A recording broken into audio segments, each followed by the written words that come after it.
Assalamualaikum. Yang mana ada bajet 20,000 nak pakai BMW, abang boleh datang ke AR Speed World. Kita ada BMW harga RM20,000 sahaja. Okey. Yang RM20,000 BMW E60 525i M Sport Original. Okey, kereta ni kita nak jual harga RM20,000 sahaja bang. Okey, cukup murah sebab masa baru harga kereta ni RM380,000. Okey, sebab yang ni original M Sport Edition, bumper M Sport. Okey, dia punya sport rim pun M Sport. Abang tengok kereta ni dalaman dia. Cantik bang, cantik. So abang tengok dia punya seat M Sport, doorstep M, steering 3 batang, steering M Sport bang. Kereta memang jackpot. Walaupun tahun kereta 2005, tapi condition dia masih cantik, kemas, seat tak ada koyah, dashboard semua cun lagi. Okey, so bukan itu sahaja, abang tengok lampu belakang. Lampu abang tengok bang yang ni lampu M5 bang. Ini lampu pun dekat 2000 bang. Okey, lampu belakang memang baru, kita dah tukar. Bumper M Sport.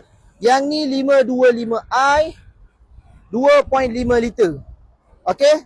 So harga 20,000 ni abang boleh beli, boleh pakai, sangat-sangat murah.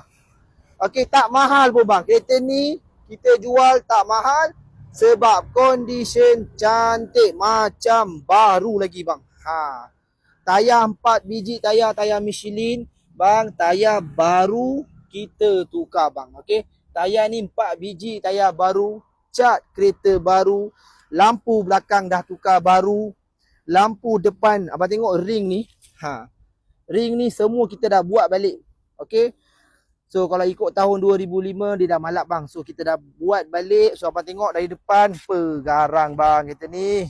Garang habis. Okey, harga RM20,000 sahaja bang. Okey, condition ni sangat cantik. Kalau abang ada bajet lebih, abang boleh ambil yang ni bang. Okey, yang ni bukan 60, bukan 50 bang.